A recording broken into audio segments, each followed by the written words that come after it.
So we have opened the etc folder or etc folder 1,000 times. That's where all the config files live, right? Why etc or etc? Like seriously, etc?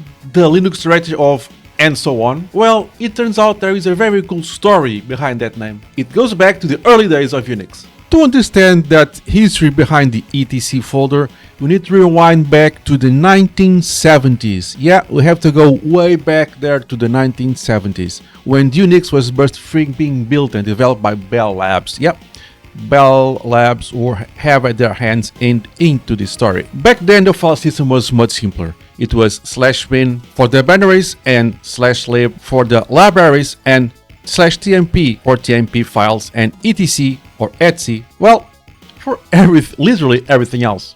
That's right, the etc folder literally stood for etc. Originally, it was a dumping ground for files that didn't fit anywhere else. Over time though, as Unix evolved, the miscellaneous folder started collecting one particular type of file, configuration file, as you know it today. System administrators began storing system settings, startup scripts, and user account info there, until the /etc or etc or whatever you want to call it became the de facto configuration hub.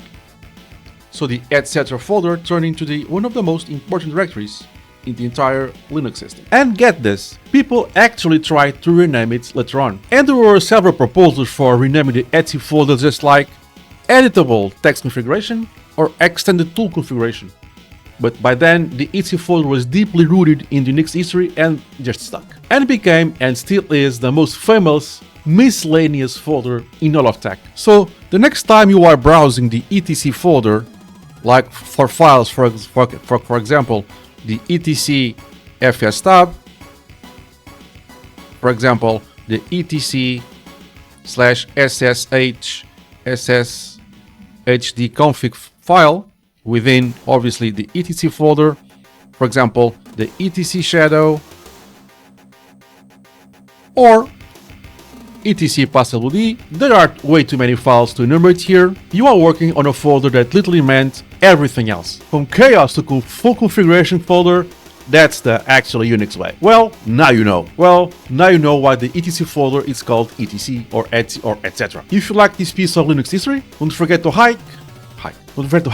like, comment and share, and check out my other Why Did videos analysis. And check out my other Why Did episodes. Once again, like, subscribe, hype and comment, it all helps, and I'll see you in the next one.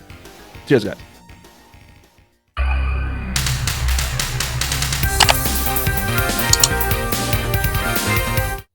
And oh, don't mess up your etc folder, right? It's very important.